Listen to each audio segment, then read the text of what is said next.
How to withdraw from 1xBet to bank account. Hey everyone, welcome back to our channel. In this video I will guide you on how you can withdraw from 1xBet to your bank account, so make sure to watch the video till the end.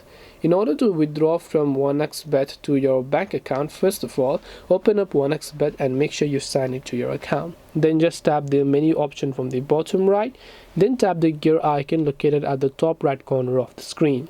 From here you'll find the option right here known as withdraw, so you can tap the withdraw option here, and as you tap on the withdraw option over here you can see different type of withdrawal methods. Just remember that only if 1xBet provides bank transfer for your country you will be able to transfer them to your bank. Now in my country bank transfer is not available, but if in your country it will be available, then you can actually select bank transfer, log into online banking, and then after that you will be able to go ahead and then basically link your bank and withdraw money directly to your bank account. Or until then you can use any of the other payment methods that 1xBet provides you.